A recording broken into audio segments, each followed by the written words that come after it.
శివరామకృష్ణ గారు వారిని వేదిక ఆహ్వానిస్తున్నాను. ఒకసారి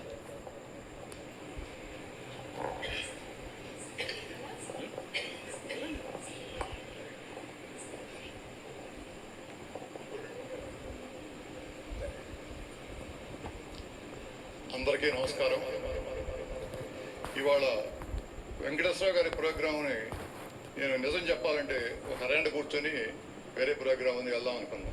కానీ ఏ పాటకు ఆ పాట, ఒక పాటని మించి ఇంకొక పాట, ఒక గాయకుడిని మించి ఇంకొక గాయకుడు, ఒక గాయన్ని మించి ఇంకొక గాయని. ఇవాళైతే ఈ కార్యక్రమం గురించి ఒక వాక్యంలో చెప్పాలంటే, బాగా ఆకలి దప్పికలతోటి డసి ఉన్న మనిషికి పంచపక్ష పరిమాణాలు వడ్డించి ఒక తాంబూలం ఇచ్చి సంగీత నృత్య కార్యక్రమం ఏర్పడిసి ఆనందించమంటే ఆ మనిషి భావన ఎలా ఉంటుందో అంత సంతోషం కలిగింది. ఆ సంతోషాన్ని వ్యక్తం చేద్దామనే ఉద్దేశంతో వెంకటేశ్వరరావు గారిని మనస్ఫూర్తి, ఎందుకంటే నేను వెంకటేశ్వర గారి కార్యక్రమాలు ఇప్పుడే కాదు, 20 సంవత్సరాల నాడు ఏ వాయిస్ ఉందో ఇవాళ కూడా అదే వాయిస్ ఉంది. అంటే భగవంతుడు ఇచ్చిన అనుగ్రహంతో వాళ్ళు దాన్ని సంరక్షించుకోవడంలో కూడా ఆ గొప్పతనం ఉంది.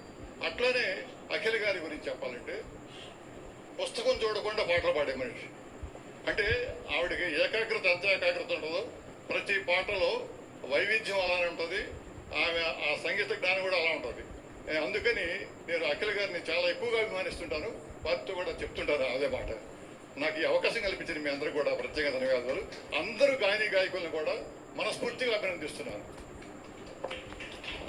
మీరు ఈ విధంగా వచ్చి పైన అభినందనలు తెలియచేయడం మాకు ఒక టానిక్ సార్. అది పాడే వాళ్ళకి అందరికీ ఒక టానిక్, అది ఒక బలంగా ఉంటుంది మాకు.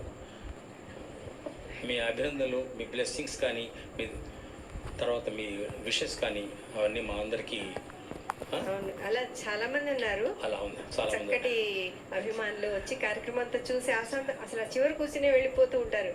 కానీ ప్రతి పాట గురించి వాళ్ళ తర్వాత కలిసినప్పుడు మీరు ఈ పాట ఇలా పాడారండి అని చెప్పడం ఎన్నోసార్లు జరిగింది నాకు ఆ అనుభవం.